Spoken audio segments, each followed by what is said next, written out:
Hello bookworms! Today I'm going to be telling you about the top 15 books that I read in 2015. It doesn't necessarily mean that these books were released in 2015, but they are the 15 that I have enjoyed the most. I have had a lot of books to choose from because I surpassed my Goodreads goal, which was 100 books. As of right now at filming, I believe I'm at 106 or 107 books, but I still have another week of December, so I'm expecting to read like at least another 2 to 3, so we'll see how that goes. But anyway, I don't want this to be super long, so I'll just start right now. So the first book on my list is The Wise Man's Sphere by Patrick Rothfuss. It's going to appear over here because I actually have the book right over here, but the dust jacket has somehow disappeared. It's like in my house somewhere, but it could be anywhere, so I have to find it. But it's the second book in the Kingkiller Chronicles by Patrick Rothfuss. It was so good. I was just as engaged as the first book. There was one portion that lost me for a little while. It is a very long book. It's also the longest book that I read in 2015 according to my Goodreads stats. I believe it's 997 pages. There was one section that didn't hold my interest as much as the rest of it, but I thought that it was a fantastic second book. I really am so in love with this main character. He is just like, gosh, I just love him so much. I don't want to spoil anything from the first book, but if you haven't read the Kingkiller Chronicles and you're into fantasy, you should make it a priority. Next on my list is Carry On by Rainbow Rowell. This is absolutely one of my favorite books of the year. It came out in October. I am definitely planning on rereading it because I loved it that much. It is kind of like a spin-off of Fangirl, and it is the fan fiction that Kath has written based on the Simon Snow series, which is very similar to Harry Potter. So just reading this book was just such an amazing experience because it was completely fan fiction, but it's published fan fiction by an insanely amazing author. So it just for so many reasons, I just loved this book, and it was so addicting. Like, I could not put it down. I loved everything in it. Read it. Next on my list is Blue Lily, Lily Blue by Maggie Stiefvater. This is the third book in the Raven Cycle Quartet, and while the first two books were lovely, like they were so well written and the story is really great and they're really beautiful, this third book was just full of action. There was constantly something happening. We're getting a lot more, like the first two books built a lot of the world, but the third book is like where it's all happening. So this book was really exciting. I'm really looking forward to reading the conclusion, which is The Raven King, and that comes out in 2016. Next on my list, I have Anna Dressed in Blood by Kendare Blake, and this book is the first in a duology. I liked it so much more than I was expecting to, but it has a very supernatural feel to it. The TV show Supernatural.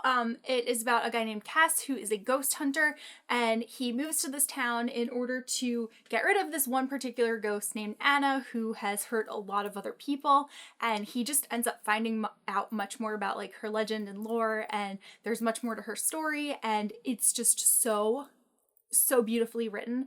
Everything about it is just haunting, and it's so atmospheric, and you really fall into it. It's seriously like entering a whole nother world, and it's so good. The next book that I have on my list is The Girl at Midnight by Melissa Gray. I really love this book. It is about a girl named Echo who is trying to find the Firebirds so that she can stop a war between these two races of ancient people, and she gets involved with some of the people on both sides, and it's just really well written. It's really quick paced, and it's such a phenomenal book. And Melissa and I actually teamed up earlier in the year, and we did a nail art video for like galaxy nails that are based on or inspired by the cover of the book, so you can check that out. I'll leave a link to that down below, but this book is amazing.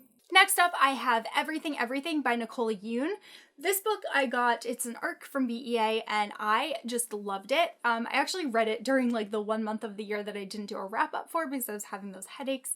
But anyway, I read this so quickly. I loved it so much. The storytelling was really different than anything that I've ever read. There's lots of just charts that are in it, and really cute illustrations. I'm not sure if you can even see these, so I'll just stop doing that. It was just really good. It's about this girl that is like a bubble girl, and she's stuck inside her home. She ends up kind of becoming friendly with the boy next door, and her becoming friends with him leads her to kind of want more in her own life and to start questioning things. And it's just it's like a very, very great story. The ending is a little bit unbelievable, but I really, really enjoyed it. Next up, I have A Court of Thorns and Roses by Sarah J. Maas. This is also probably my favorite book cover of the year, in addition to being one of my favorite books.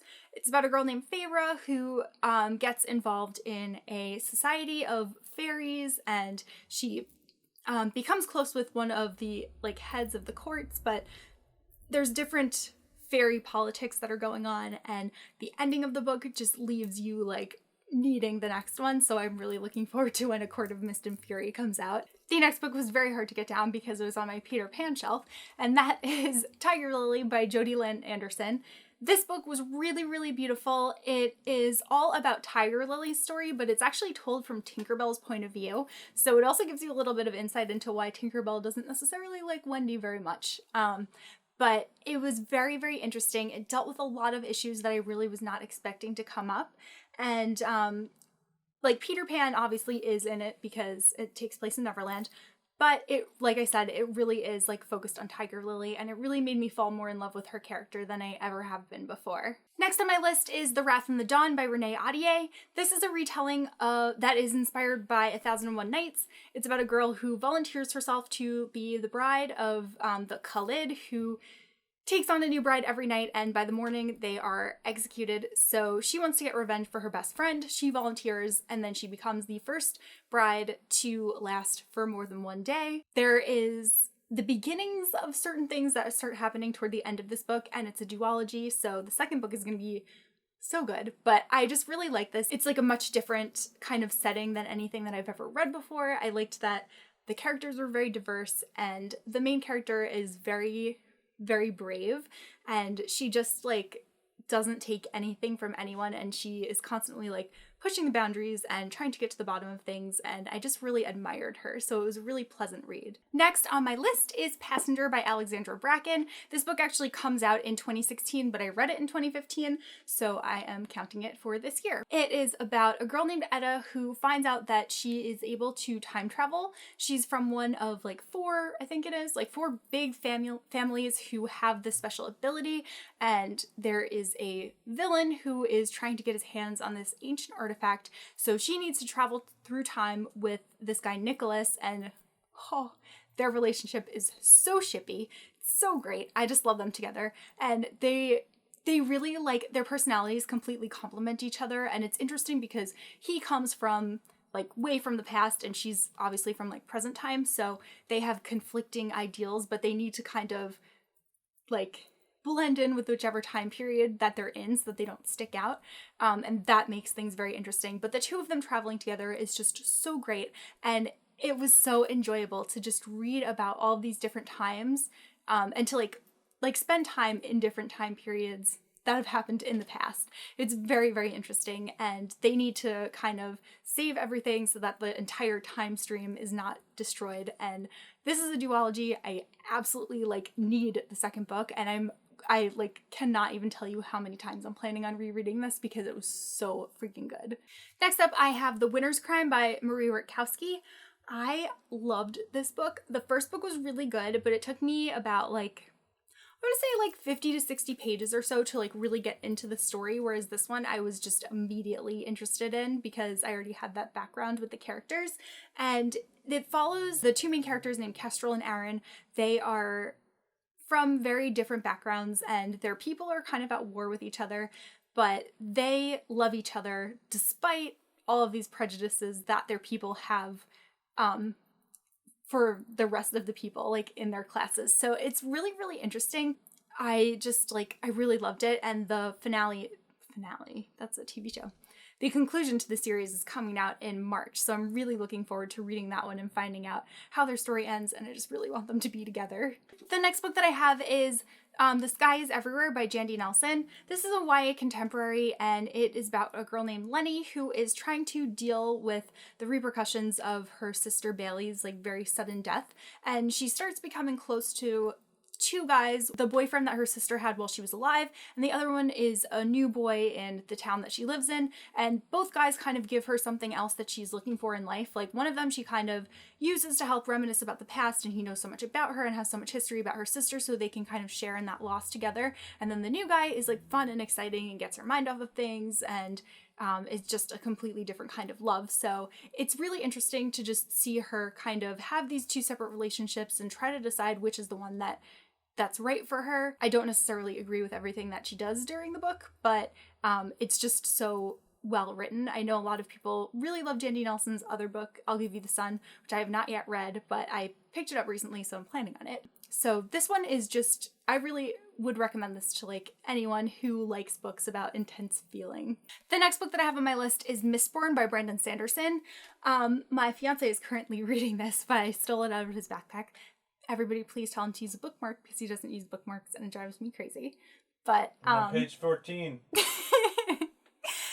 The book follows Kelsier and Vin. There are two main characters. It's a very politically driven novel, but it's really fascinating because there is this very intricate magic system that Brandon Sanderson just explains so well, and it's so interesting. I really loved the relationship between Kelsier and Vin because it's not a romantic relationship. It's more of like a tutor-student relationship. So it's just like, it was just like a really enjoyable read, and Vin is trying to insert herself into the society in order to help rebel against the current government and make things better. There's this major villain called the Lord Ruler, and they're trying to kind of undermine him in a certain way, but it's going to be very difficult because he seems to be like kind of omniscient. So it's just really, really fascinating, and I cannot wait to read the next one.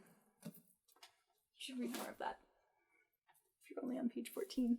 And the last book that I have on my list is Daughter of Smoke and Bone by Laini Taylor. This is the first book in the Daughter of Smoke and Bone trilogy. So it is basically a story about angels and demons. The way that she describes the settings and everything is so beautiful. Her writing is just like very lovely, and it's very enjoyable to read. It also made me really want to visit Prague. There's a war going on between these two races of people. There is a main character that kind of gets sucked into this war that she wasn't expecting, but it's, oh gosh, it's just so good. So those are my top 15 books of 2015. I would love to know which books you guys thought were the best books that you read this year. Maybe if you want to tell me like your top 5, or if you want to go ahead and write down all of your top 15, I would love to hear those too. And that's it for this. So I will see you guys soon with a new video. Bye!